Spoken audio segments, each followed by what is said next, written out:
Muy bienvenidos a otro nuevo programa de Espacio Europa aquí en Multicanal Radio. Ya os pido disculpas porque estoy acatarrado, creo que se me nota en la voz, así que perdonad si no puedo transmitir, no puedo meter el énfasis que me gusta a algunas cosas de las que os hablo en este programa los sábados. Como os comenté, se quedaron algunas cosas en el tintero la semana pasada. Hoy vamos a hacer una perspectiva general con el invitado de política europea. Es un invitado húngaro y como os he comentado varias veces en el programa, creo que merece la pena escuchar a los húngaros, a qué están haciendo, cómo están trabajando, qué ideas tienen, cómo están colaborando entre sí, qué están construyendo, qué perspectivas tienen de futuro. Y un poquito de eso vamos a hablar en la segunda parte del programa, en la entrevista de hoy. Pero, como os decía, hay algunas cosas en el tintero que han salido también actualizándose. Y no quería perder la oportunidad de nombrarlas porque creo que son interesantes para conocer también, pues, qué es la Unión Europea y en qué estamos.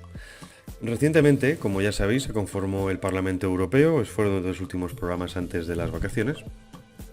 Y Roberta Metsola, la presidenta anterior del Parlamento Europeo, ha vuelto a ser elegida para la mitad del mandato, 2 años y medio, con el compromiso que después cediera el puesto a una presidencia del Partido Socialista, a pesar de que el Partido Socialista se dio un tremendo golpe en los resultados electorales, pues obviamente a favor del Partido Popular Europeo, que de largo es el partido más poderoso en esta legislatura. Pero bien, como veis, está Roberta Metsola, presidenta del Parlamento Europeo, y Ursula von der Leyen está también de presidenta de la Comisión, que ahora mencionaremos porque literalmente es la mujer más poderosa de la historia de la Unión Europea. Y digo mujer como puede haber dicho hombre, la persona con más poder que ha tenido nunca la Unión Europea. Porque como ya sabéis, la Unión Europea se está conformando definitivamente en unos Estados Unidos de Europa. Y en este caso, pues Ursula von der Leyen es la persona encargada para ello. Bien, recientemente saltaron un escándalo entre comillas, porque comparado con los que hemos visto en tantos programas, pues como sabréis, ya uno no da para abasto. Pero bueno, el último escándalo es que se ha promovido un nuevo código ético, una especie de comportamiento para evitar que hubiera conflicto de intereses en cargos de importancia en el Parlamento Europeo, o en general que no hubiera todo aquello que hubiera conflicto de intereses tenía que informarse al respecto. El caso es que resulta que quien está exento de aplicarse en este caso es de Roberta Metsola. ¿Y qué pasa con Roberta Metsola? Pues que resulta que su marido, Uko, es a la vez el director del lobby para Royal Caribbean Group, que es esta gran multinacional de cruceros para Europa y el Caribe. Obviamente, claro, es una pareja, lleva mucho tiempo juntos, tienen varios hijos y pues es como algunos medios locales han informado, es una pareja, pues clásica pareja ambiciosa que desde el principio pues desembarcaron en Bruselas con ganas de comerse el mundo. Metsola, recordemos, viene pues, de las escuelas europeas, es clásica candidata a casta europea, pero también es cierto que dentro de lo que hay es bastante moderada. Algunos dicen que es provida, algunos dicen que es el sector conservador del Partido Popular. Eso sinceramente es lo de menos. El caso es que, obviamente, ahora mismo fue presidenta del Parlamento Europeo, ha vuelto a ser elegida presidenta del Parlamento Europeo, y el Parlamento Europeo es uno de los 3 puntos importantes para la legislación europea. Y en este caso se está legislando en un momento, en estos últimos años, con todo el tema del cambio climático y demás, en el que precisamente unas cuantas regulaciones afectaban sobremanera, en este caso, al sector del turístico, sobre todo de los cruceros, que junto al transporte aéreo son 2 de las más contaminantes industrias de Europa. ¿De acuerdo? No ha habido un escándalo en sí, es decir, los funcionarios entrevistados dicen y aseguran que nunca Metsola ha intercedido en favor de su marido, y no hay por qué no creerlo, El caso es que obviamente cuando tú eres la presidenta del Parlamento Europeo y tu marido es director de lobby de una de las principales industrias de cruceros del mundo, que se ve directamente afectada por una serie de regulaciones que tú hagas, va a facilitar que esa persona, tú, presidenta, por tus actos políticos y por tu propio trabajo, pues pongas en contacto o facilites el contacto a tu marido para poder hablar e influir en otras personas, ¿no? Se dice que, por ejemplo, sí que es cierto que ella, por ejemplo, digamos que no apretó mucho las cuerdas a la hora de meter en vereda al sector de los cruceros, como si en comparación está ocurriendo con el sector aéreo, ¿no? Ya vemos que ahí hay un poco de conflicto. Por otro lado, lo que se comenta que ha conseguido este hombre es que, como todo lo que ocurre con todo el cambio climático, es un absoluto negocio, pues que a través de dinero público, es decir, con dinero europeo, se financie, se haya conseguido una subvención a estas empresas para que inicien una transición energética o para que favorezcan ciertos estudios de cómo reducir el impacto climático a través de la reducción de la contaminación de ciertos combustibles, de la utilización de otros motores, etcétera, etcétera, etcétera. Es decir, que ha sacado negocio, que ha conseguido dinero. Y repito, esto no tiene por qué ser un escándalo en sí, el tema de este conflicto de interés. Obviamente hay muchos más. Recordemos también, por ejemplo, el del marido de Ursula von der Leyen, que también estuvo trabajando para una farmacéutica que en su momento también se benefició de ciertos contratos con la Unión Europea. Y que además, cuando salió a la luz, dimitió. Es decir, que no dimitió hasta que salió a la luz, por lo tanto se sabía y se conocía de ese conflicto de intereses de antes, lo que pasa es que no se había hecho público.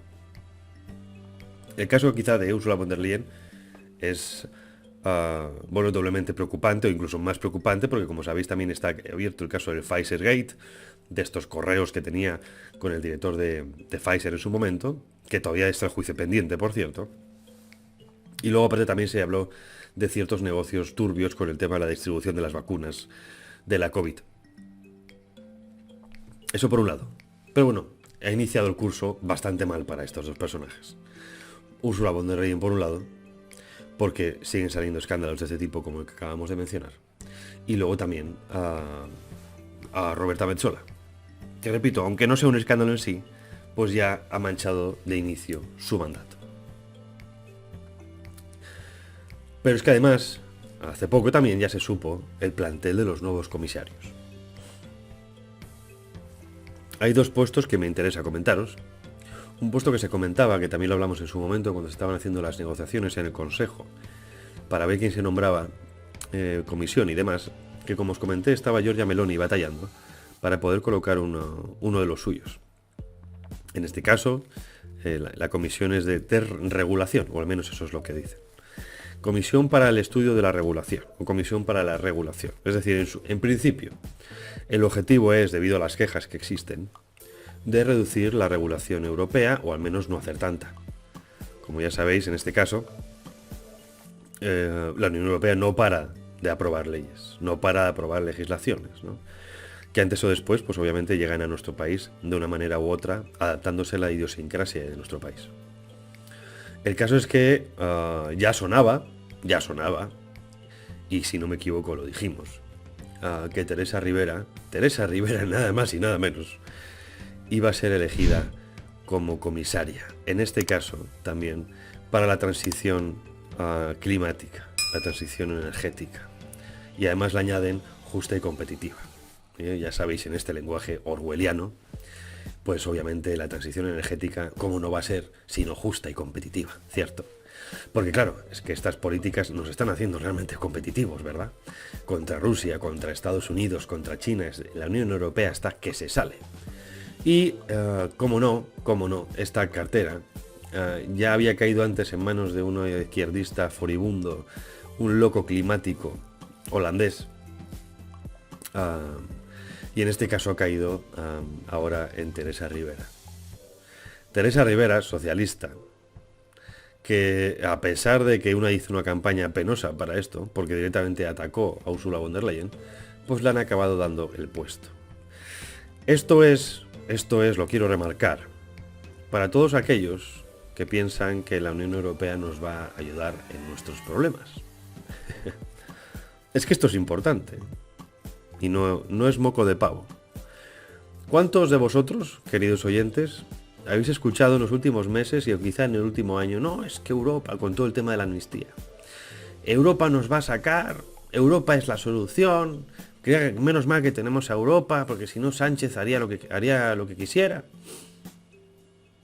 Bueno, resulta que Sánchez ha hecho lo que ha querido.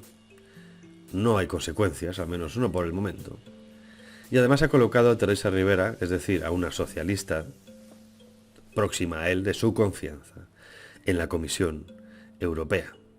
Y la Comisión, recordemos, es el Ejecutivo. Es el encargado de tener la iniciativa legislativa. Es el gobierno europeo. Es decir, que ha colocado a un ministro suyo en Europa. Y eso es poder. Y eso es influencia. Y eso, señoras y caballeros, es la socialdemocracia en la que estamos acostumbrados en la Unión Europea. Porque la socialdemocracia también es parte del liberalismo. De este liberalismo, grosso modo, en el que estamos acostumbrados, sobre todo en lo moral, más que en lo económico, ¿no? Lo que los americanos llaman liberals, que ahí entra un poco una amalgama de zurdos, izquierdas, comunistas, socialistas, como queramos llamarlo, ¿no? Lo podríamos llamar quizá en español la zurdería, porque la izquierdería suena un poco mal, ¿no? Pero la zurdería ahí entraría bastante bien para explicar esto. Y está todo lleno, ¿no? Desde los falsos conservadores, la socialdemocracia de derechas, el socialismo fabiano de los populares, hasta la extrema izquierda. Y ahí entra Teresa Rivera, que nos va a llevar a una transición energética, como ya lo hizo en España. Una maravilla de la tecnología, una maravilla de la economía. Viendo cómo está nuestra economía en España, miedo me da lo que va a hacer Teresa Rivera, pero ahí está elegida, obviamente también por cuota de mujer, nunca lo olvidemos, en la comisión. Una comisión en la que ya ha sido criticada, bueno, que primero, ya de entrada, Bretón, que también hemos hablado de él, de Thierry Breton, el encargado de competencia, el comisario de competencia en su momento, era este que ha batallado enormemente por todo el tema de la legislación digital, para batallar por la libertad de expresión supuestamente en redes sociales, para evitar el delito de odio y demás, y ese que se ha enfrentado abiertamente a Elon Musk. Hasta el punto en el que, pues recientemente, no se sabemos si debido o no, pero hace apenas una semana, Thierry Breton dimitía. Dimitía supuestamente porque quería hacer, la versión oficial es que dimitió para hacer la comisión más diversa. Yo creo que dimitió en parte por el marrón que significaba y por presiones quizá de Estados Unidos a las compañías estadounidenses, incluido en este caso a Elon Musk de Twitter, pero no solo Twitter. Ha estado metiendo en vereda a Meta, ha estado metiendo en vereda a Google, que por un lado está bien, por un lado está muy bien. No decimos que no haya que hacerse respetar, ¿no? Y sobre todo con el gigante estadounidense. Ahora, una cosa es que te haga respetar para unas cosas y otra cosa es que encima lo que hagas es prohibir o digamos limitar la libertad de expresión a los europeos. Porque ya sabéis que cuando pasó pues todo lo de las Olimpiadas y cuando ha pasado, pues cada vez que pasa algo, un atentado, pues nosotros los que somos usuarios de Twitter, X, antiguo Twitter, pues tenemos acceso inmediato, no solo a un montón de bulos, que también, eso es cierto, ¿no? Sino a información inmediata, a vídeos, audios, imágenes, texto inmediato, generalmente además desde el sitio que ocurre la noticia, saltándose todo tipo de filtros mediáticos de los grandes medios de comunicación acostumbrados a filtrarnos y a crearnos la realidad en la que vivimos. Y eso obviamente pone muy nervioso a los dirigentes europeos y a nuestros dirigentes nacionales también, porque recordemos que toda esta legislación para controlar los medios de comunicación no es una ocurrencia de Pedro Sánchez, en absoluto. Es una dirección de Bruselas. Viene de Europa. Viene de Europa. Y esto lo tenemos que tener muy claro. Pues, para bien o para mal, cabeza cortada de Thierry Breton. Un comisario menos y un comisario más. El caso también es que estos días ha salido a la palestra una antigua figura muy importante en Italia y también en Europa, que es Mario Draghi. Mario Draghi fue el antiguo jefe responsable del Banco Central Europeo antes de que lo cogiera ahora a Christine Lagarde, la francesa Christine Lagarde, de sonrisa tan blanca que ilumina, ¿no? Digo sonrisa tan blanca porque lo que tiene bien podrido es el corazón. Una persona que ya en su momento dijo que con la pandemia lo que había que hacer era que los países cedieran ya la poca soberanía que les quedaba, que era de impuestos, al Banco Central Europeo. Globalista de pata negra, la podemos ver en todos los eventos del Foro Económico Mundial, en todos los eventos internacionales donde están la gente más poderosa. Y bien, ¿qué es lo que decía el informe Draghi? Básicamente, por reducirlo en muy poco tiempo, ha venido a decir que la economía, que la regulación europea y que las medidas adoptadas en los últimos años, en concreto las medidas contra Rusia, han tenido el efecto contrario. ¡Sorpresa! ¿Eh? ¡Sorpresa! ¡Salta la sorpresa! ¡Salta la sorpresa! Lo que llevamos diciendo años, unos cuantos, y cada vez más gente ya, al fin, menos mal, se da cuenta, lo acaba de confirmar Draghi. Dice que la competencia europea está estancada, que la economía europea está estancada y que no levantamos cabeza por la excesiva regulación y por una serie de medidas tomadas en los últimos años, en concreto también a raíz de la guerra de Ucrania. ¡Sorpresa! ¿Verdad? Pero no nos quedamos solo ahí, no nos quedamos solo ahí. ¿Cuál es la solución? Cientos de miles de millones de euros para salir del atolladero.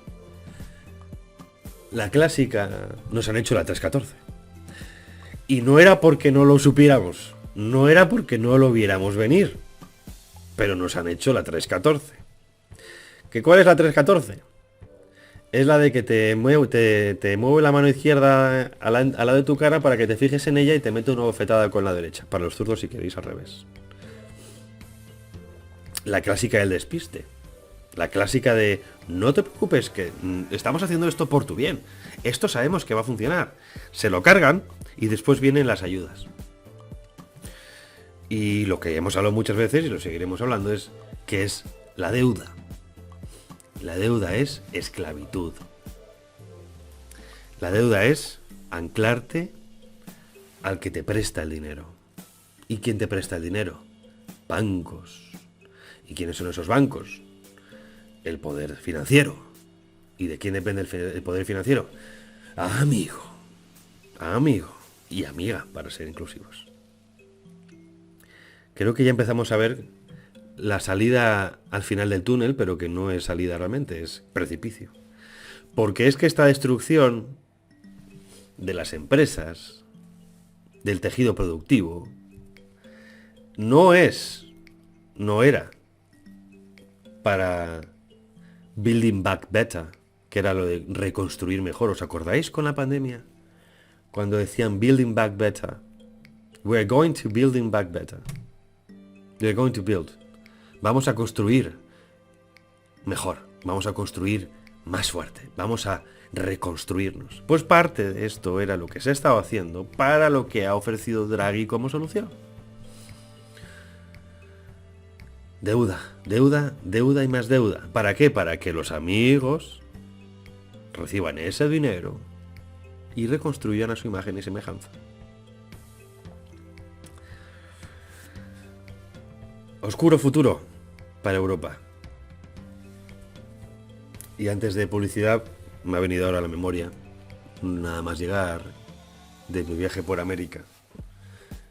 Y lo primero que llego, que no estaba antes cuando me fui, pero que está ahora, es a pues una especie de aduanas automáticas de reconocimiento facial y reconocimiento ocular. Yo no sé en qué momento he dado mi ok, ¿no? Mi permiso para que se utilicen en mi retina, pero ya la tenía. Y eso ha sido mi llegada a Bruselas, ¿no? Darme de choque o chocarme el impacto de encontrarme todas estas máquinas en todos los lados en los aeropuertos, ¿no? América tendrá muchas cosas buenas y malas, en algunos casos más malas que buenas, pero están muy lejos de construirse esta distopía en la que estamos. Pero muy lejos. Europa, como no, siempre más papistas que el Papa, para ser buenos, tecnológicos y progresistas. Pero bueno, esto que estaba en el tintero lo vamos a desgranar ahora un poquito más con nuestro invitado de hoy, bajo la perspectiva húngara. Publicidad, unos minutitos y volvemos. Sumérgete en los entresijos de la contabilidad de una manera accesible y práctica con Cómo leer un balance sin ser economista. Un libro de Ricardo Martín Almagro que te ayudará a utilizar con soltura conceptos fundamentales para el día a día de tu empresa. Empieza a dominar las herramientas a tu alcance para poder realizar la mejor radiografía de tu empresa y saber qué está pasando dentro de ella. Con un enfoque decididamente funcional y de la mano de numerosos ejemplos ilustrativos, Cómo leer un balance sin ser economista es la mejor introducción posible al desconocido mundo de los activos, los pasivos y patrimonios netos para quienes no quieren hacer de ellos un estorbo, sino un aliado para su éxito laboral. Cómo leer un balance sin ser economista. Consigue ya tu ejemplar en cualquier librería, en Amazon o en el Corte Inglés. ¿Sabías que una famosa marca de refrescos llegó a tener en su poder una de las mayores flotas militares del mundo gracias a la Unión Soviética? ¿Cuándo se le ocurrió al Estado jugar a la lotería? ¿Por qué Isaac Newton y miles de personas vieron su fortuna ahogada en las aguas de los mares del sur? ¿Sabías que los primeros recortes datan del Imperio Romano? La obra Eso no estaba en mi libro de Historia de la Economía de Ricardo Martín de Almagro responde a estas y más preguntas sobre las curiosidades que rodean la historia mundial económica. Fabulosas aventuras y olvidadas desventuras que suelen quedar fuera de los libros clásicos y que sin duda merece la pena conocer y saborear con verdadera fruición. Eso no estaba en mi libro de Historia de la Economía de Ricardo Martín de Almagro. Hazte con él en Amazon, en la Casa del Libro, en el Corte Inglés o también pregunta en tu librería más cercana. ¿Te imaginas una escapada a tan solo 80 kilómetros de Madrid, rodeado de viñedos y la serenidad de la naturaleza? Bienvenido a Hacienda Villarta en Escalona, Toledo. Descubre nuestro exclusivo alojamiento rural en www.fincavillarta.com, un refugio de encanto donde el descanso se mezcla con la tradición vitivinícola. En Hacienda Villarta no solo te alojas, sino que vives la experiencia del vino. Nuestras bodegas te esperan para catas inolvidables y recorridos entre viñedos. Despiértate con la frescura del campo, explora los senderos que rodean la finca y sumérgete en la cultura vinícola toledana, a media hora de Toledo y del parque temático Puy du Fou.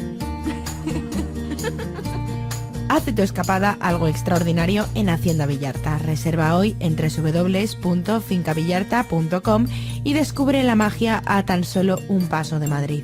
Reserva este espacio para eventos familiares, reuniones de amigos, empresa, negocios. Visita www.fincavillarta.com o llame al número de teléfono 913441990. Llama ahora para reservar tu experiencia única en Hacienda Villarta. Recuerda, fincavillarta.com o 913441990.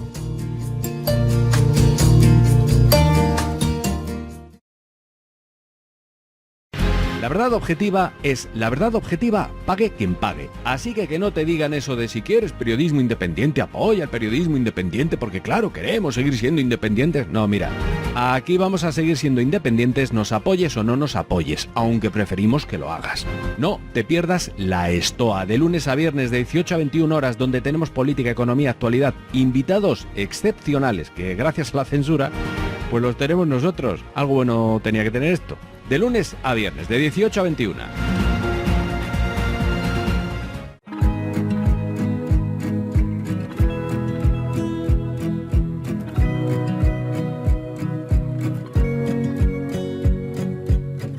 Bien, ya estamos de vuelta de la publicidad y estamos con nuestro invitado de hoy, es Vajk Farkas, pronunciado bien.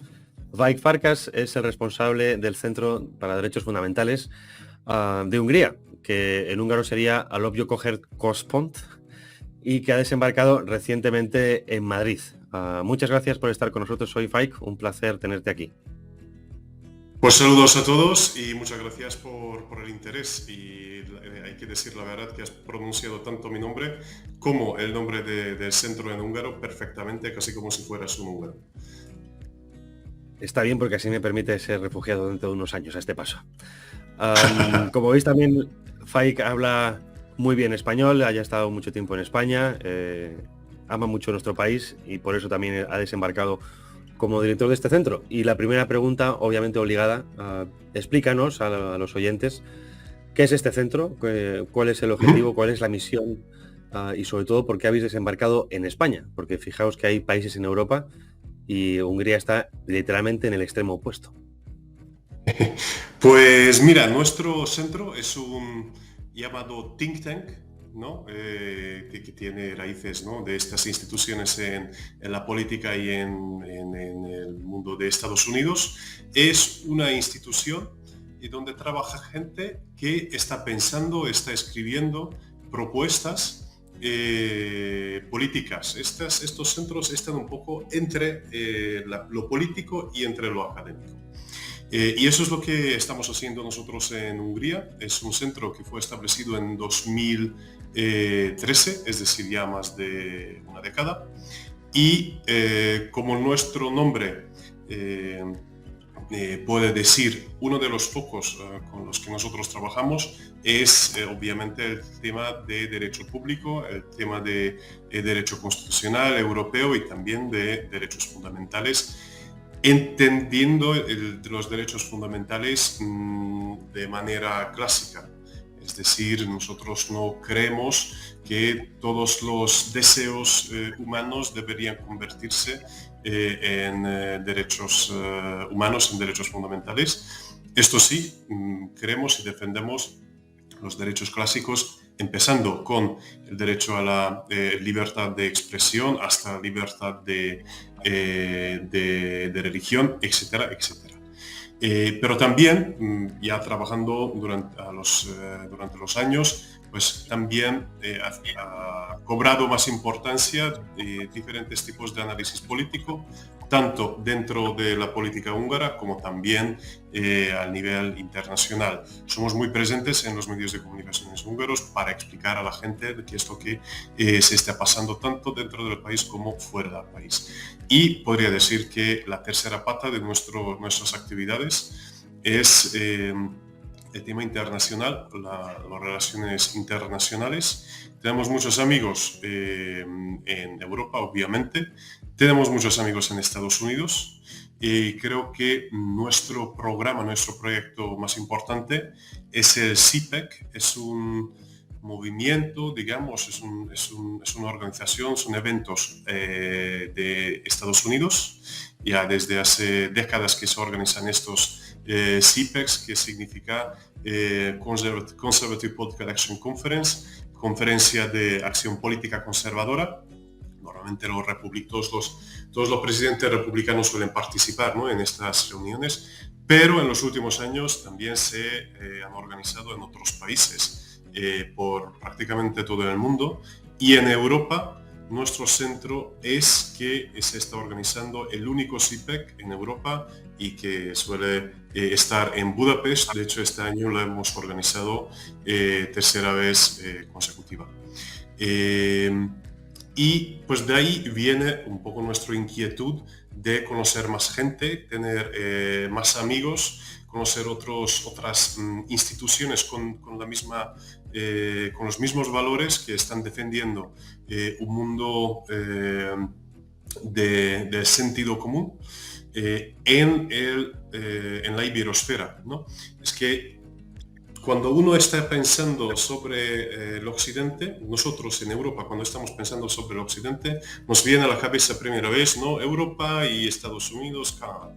Pero vamos, Occidente, el mundo hispanohablante, el mundo de Iberoamérica, también forma parte esencial del mundo occidental. Y de hecho, yo creo que aquí estoy citando uno de mis amigos de España, que ha dicho que América Latina, Iberoamérica, es una de las reservas más importantes del mundo occidental. No porque hay un fenómeno, ¿no?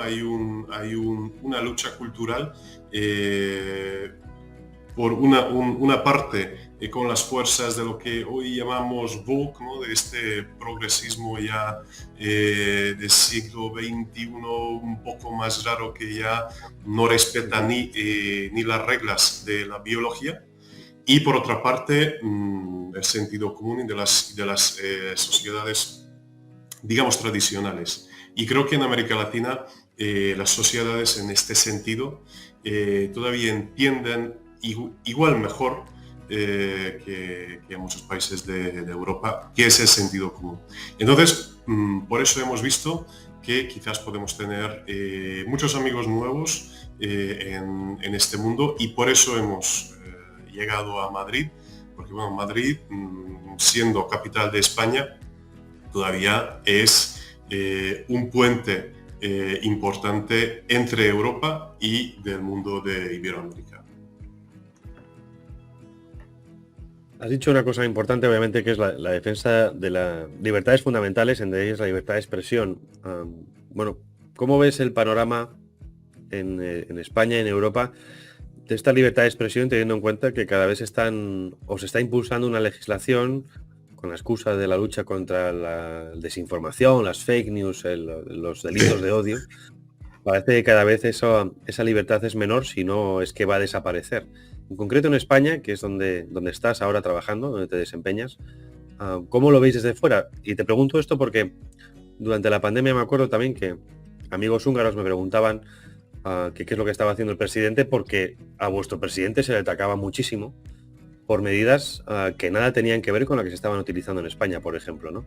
¿Cómo se ve desde fuera, en este caso como húngaro, esa libertad mediática o de expresión en España?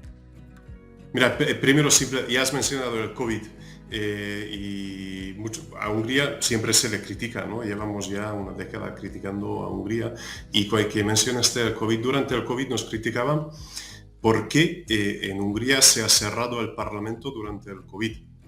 Y hay una historia súper chistosa, digamos, que alguien de un país occidental de Europa ha llamado el ministro de Asuntos Exteriores, pues criticando que, pero vamos, ministro, ¿por qué se ha cerrado el Parlamento durante el COVID? Y el ministro ahí estaba mirando, porque estaba justamente en el Parlamento, en el pleno centro, pero diciendo que, pero vamos, ¿quién ha cerrado el Parlamento? Es que estoy justamente aquí, estoy interpelado y estoy respondiendo a las preguntas. Entonces no entiendo muy bien las críticas. Pero bueno, críticas como estas son muchas.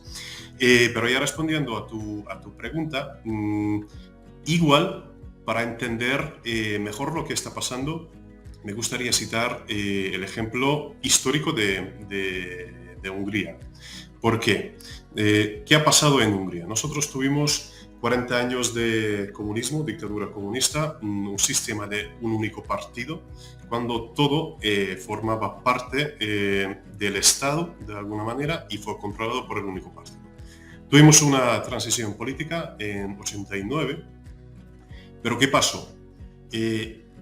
Lo que pasó es que el mundo político, es decir, el Parlamento, se ha abierto a otros nuevos partidos. Pero todas las estructuras, es decir, incluso los medios de comunicación, quedaban en las manos de los antiguos comunistas.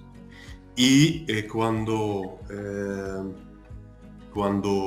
la derecha, digamos, el gobierno de Orbán llegó al poder en 2010, con una mayoría abrumadora, lo que intentaba hacer es romper estos monopolios que han tenido la izquierda, los antiguos comunistas y sus herederos, apoyados incluso desde Occidente, desde Bruselas, rompiendo estas estructuras para que haya una pluralidad tanto en la vida cultural como también en los medios de comunicación.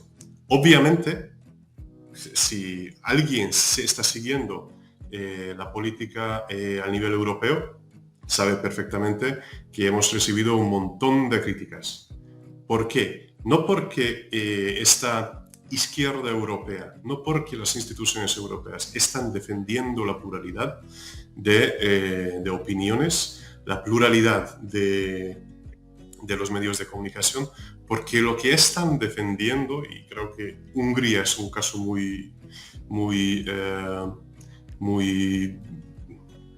importante y muy, evidente, es que lo que están defendiendo es un monopolio de opinión de la izquierda. Y lo que veo que en muchos países, e incluso se pueda incluir España también, que la izquierda no le gusta, no es que no le gusta, es que no sabe qué hacer con el hecho de que hay otras opiniones de que la suya, porque ellos piensan, tienen la mentalidad de que ellos saben la única verdad, y lo que está fuera de esta única verdad, pues esto está fuera del juego, ¿no? Mientras la democracia se trata de que hay diferentes opiniones. Y yo lo que veo en lo que se está pasando en España, pues justamente el reflejo de este pensamiento, este modo de pensar y ver el mundo de la izquierda y de la progresía a nivel internacional. Dentro esto que estamos nombrando antes del CIPAC, que has dicho esa conferencia tan importante, conservadora, más transatlántica, además de hecho, bueno, nos hemos conocido en la última en México. ¿Cómo valoras esta alianza? ¿La ves que tiene futuro, que está teniendo éxitos? Por ejemplo, en México, pues se habló de esa posibilidad de crear esa nueva derecha en México. Obviamente, bueno, pues un proyecto complicado, pero se está trabajando en ello. ¿Cómo ves ese impacto bueno, primero en tu país, en Hungría, con estos años que lo lleváis ya organizando, pero ves que tenga frutos, que genere quizás sociedad civil, que exista una cierta fauna y flora en torno a este CIPAC?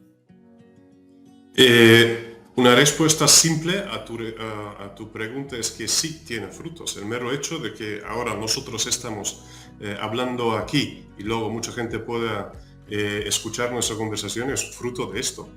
¿Qué ocurre? Que en la izquierda ellos ya están llevando décadas de construyendo unas estructuras, unas redes a nivel internacional. Cada uno sabe que en Estados Unidos, en España, en Hungría, que es la organización, que son las organizaciones que son de su mismo modo de pensar. Ellos están coordinando, trabajando perfectamente, de una perfección enorme, de cómo intentar influir, ¿no?, en la opinión pública de todos estos países. Y entonces, si ellos pueden hacerlo, pues ¿por qué no se puede hacer en la derecha lo mismo, ¿no? Y nuestra misión, nuestro afán es ayudar con nuestros medios que tenemos, que bueno, tampoco son muchos ya, pero el mero hecho de que queremos hacer algo, queremos compartir algo, queremos añadir algo, ¿no?, a una causa que consideramos justas, pues con eso ayudar a que haya una alianza internacional, ¿no?, de las fuerzas patrióticas, fuerzas de derecha, fuerzas conservadoras, podemos llamar como queremos, pero todas estas fuerzas, sean de partido político, sean de periodistas, sean de pensadores que están defendiendo sentido común o, bueno, valores tan básicos que nos unen. Obviamente nosotros no somos de la izquierda, donde hay un único pensamiento, hay una única ideología, que luego cada país, digamos, se está haciendo lo mismo, ¿no? Si uno mira los mensajes de Pedro Sánchez, no va a diferenciar mucho no sé, del canciller alemán, que por cierto está a punto de caer, ¿no? Porque ha tenido una legislatura fatal. Pero obviamente nosotros de fuerzas conservadoras sabemos que cada país tiene una realidad, una historia, un modo de ver el mundo muy, muy, muy diferente, pero sí que hay algunas cosas que nos unen. Y una de estas cosas es justamente de que enfrente de nosotros tenemos un adversario que por todo el mundo se está llevando a cabo políticas muy parecidas, casi idénticas, ¿no? Entonces, si tenemos los mismos problemas, si tenemos los mismos desafíos con nuestros adversarios, ya es, creo, un base suficiente para poder trabajar juntos. Es que siempre puede ganar la izquierda porque ellos están unidos, ellos saben que tienen que estar unidos. Pues ¿por qué no hacer lo mismo la derecha?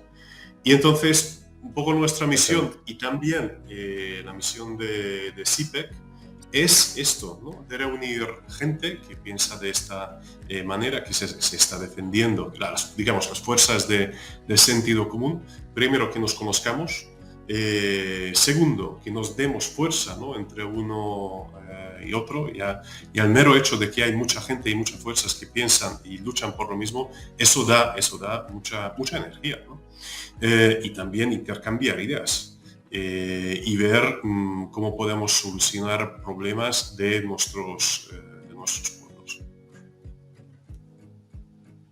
Uno de los programas me ha hecho mucha gracia cuando me lo mencionaste, es que tenéis o que estáis trabajando en ello, se llama Wokebusters, ¿no? Como lo de los Ghostbusters, Sí. los cazafantasmas, Sí. cazando un woke, de alguna manera. ¿En qué consiste? ¿Cuál es la labor? Porque además yo creo que también dentro de ese antiguoquismo, por así llamarlo, caben muchas fuerzas y no solo las conservadoras, ¿no? No sé cómo lo ves, pero aquí, por ejemplo, en España están creciendo, en otros países, una izquierda anti-woke. Eso también quizás sea atractivo. ¿Cómo lo ves? Pues mira, lo que nosotros vemos, y como muchas cosas buenas y malas también, viene un poco de Estados Unidos, y todo el movimiento woke viene de ahí. Y ahí se puede incluir, digamos, todos estos movimientos ideológicos, desde la ideología de género hasta la cultura de cancelación, que de hecho lo que se están haciendo es destruir tanto a nuestra civilización occidental como a nuestras naciones, nuestras identidades nacionales, y también ya la identidad como persona, y la identidad sexual también, y incluso se lo están empezando a hacerlo en la guardería, ¿no? que es una cosa que da miedo. Y entonces, primero, no llamamos en nombre de las cosas como son, que quiénes son ellos, no desenmascaramos quiénes son ellos, y no mostramos y contamos a la gente de lo que ellos están haciendo es malo para toda la sociedad, para cada uno de nosotros, entonces ellos van a ganar. Y el tema de Wokebusters, pues surge de ahí. Primero, llamar la atención a este fenómeno, pero también encontrar gente quien puede dar su cara, su voz, y diciendo, cuando ve alguna cosa así ya tontería en el mundo occidental, que está en relación de woke, que es el fruto del woke, pues que se llame la atención. Por ejemplo, tenemos algunos embajadores, digamos, de Wokebusters, quizás que vosotros también podéis conocer, Alejandro Peña, por ejemplo, que es un opositor venezolano. Y ya que estamos hablando de Venezuela, también quisiera mencionar respecto al woke, que es, yo diría que quizás ahí vamos a tener debate, pero creo que es el nuevo comunismo. Es que lo que ellos se están haciendo es lo mismo. El modo de pensar y de actuar del woke es lo mismo que fue el comunismo hace unas décadas, y lo que nosotros también experimentábamos ahí en Hungría durante 40 años. Entonces el Wokebuster quiere llamar la atención y quiere luchar, digamos, contra este fenómeno que, como dije, al final se está destruyendo a nuestros países y nuestra realidad. Hay un dogma, nos queda poco tiempo, pero si quieres lo mencionamos a través de esta pregunta. Hay un dogma dentro del woke que es obviamente la inmigración, ¿no? La inmigración como algo sagrado, los estados no existen, las fronteras no existen, y esto a su vez, en el caso europeo, está reconformando el panorama político. El caso, por ejemplo, de Hungría, pues, que se ha erigido como bandera de la defensa de la soberanía, del respeto y de la guardia del territorio, hasta el punto en el que, bueno, pues prácticamente se está amenazando con expulsarla de la Unión Europea. Esta reconfiguración, ¿cómo valoras la reconfiguración de la derecha post elecciones europeas, este nuevo grupo liderado por Hungría, Fidesz, y también por el Frente Nacional, los patriotas, el otro grupo por los alemanes, el ECR, de donde, por ejemplo, venía Vox? ¿Cómo analizas estas nuevas derechas y qué futuro les das? Porque muchas veces nos preguntamos, viendo lo que pasa, que cada vez nos queda menos tiempo. Pues mira, es que tu pregunta vamos, es muy compleja y muy grande. ¿Dónde empezar? ¿Cómo piensan los de izquierda? Ellos piensan que las identidades como nación no existen. Casi no existen las naciones, ¿no? Somos un gran pueblo, que significa que no tiene importancia si cualquier persona de cualquier punto del mundo viene a nuestros países, ¿no? Y encima creo que hay un personaje muy importante, icónico, que se llama George Soros, y de hecho él ha propuesto... apenas conocido. Sí, apenas conocido. Ha propuesto, y él ha escrito, lo ha publicado, no es nada imaginación, él ha publicado que Europa debe recibir 1 millón de inmigrantes todos los años para ayudar a la economía, no sé qué, no sé cuánto. Entonces, la izquierda está un poco en esta línea. ¿Qué es lo que dice la gente cotidiana? A los que también están representando estos partidos de los que tú también estabas hablando, lo que están viendo es que llega un montón de gente prácticamente sin control, de culturas diferentes, y el problema no es que ellos tienen una cultura diferente, el problema es que con este tamaño incontrolado de nuevas personas, todo nuestro entorno europeo se está cambiando. Porque nosotros, como pueblos europeos, o muchos pueblos europeos, que tampoco tienen claro qué son sus identidades, qué es su identidad, tampoco también son incapaces de integrar este flujo de inmigrantes que llegan masivamente. Y la gran cuestión es si Europa y los pueblos de Europa quieren mantener esa cultura que nos ha hecho grandes a lo largo de estos siglos y milenios, o quiere tener una cultura diferente. Y la otra cuestión es si alguien ha preguntado la gente de Europa qué es lo que quiere para el futuro de su propio continente. Pues de ahí surge lo que ha hecho el gobierno húngaro y la derecha húngara, porque justamente lo que ha hecho es preguntar qué es lo que piensan los húngaros. Y había un referéndum en 2016, si recuerdo bien, donde con una mayoría abrumadora el pueblo húngaro soberanamente, libremente, ha dicho no a una inmigración ilegal. Y otra vez estoy repitiendo la palabra ilegal, porque obviamente puede llegar gente, pero respetando nuestras reglas.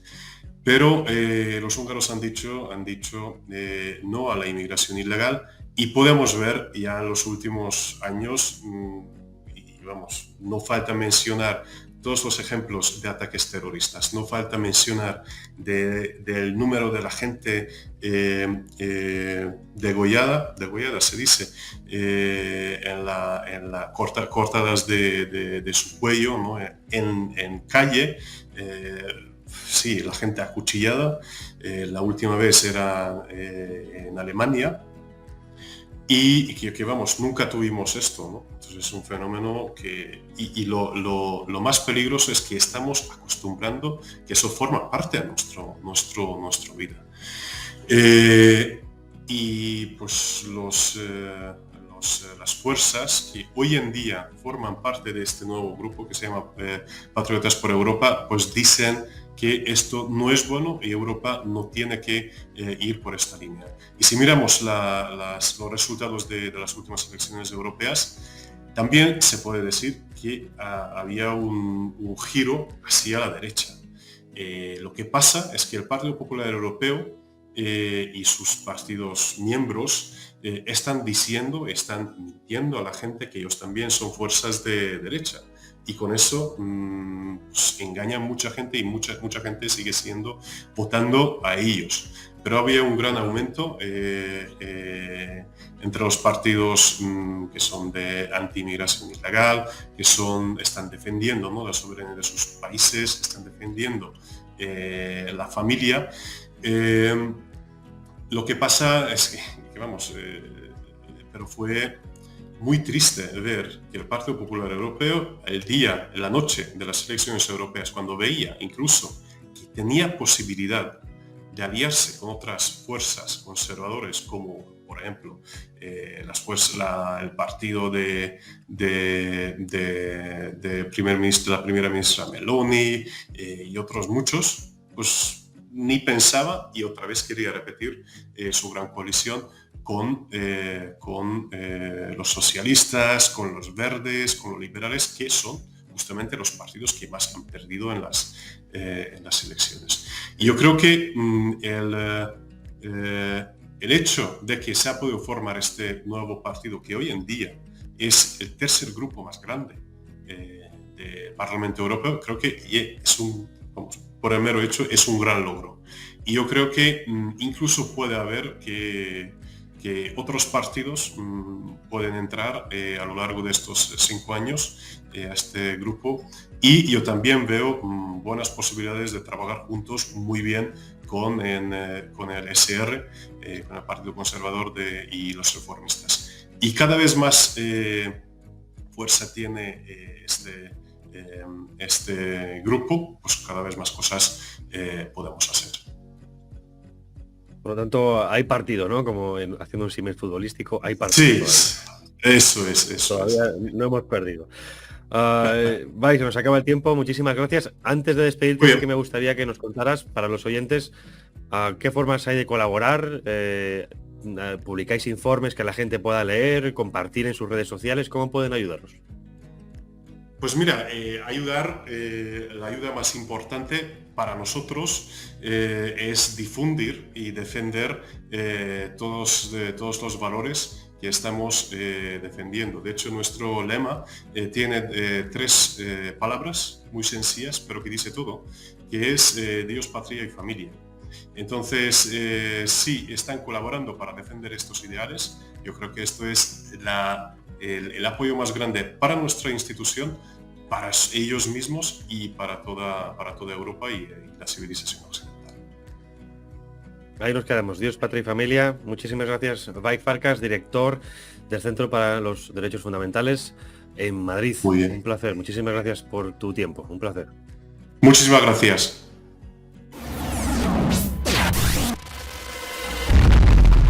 Cuando las noticias dan miedo, los que las contamos tenemos que dar más miedo. Multicanal Radio.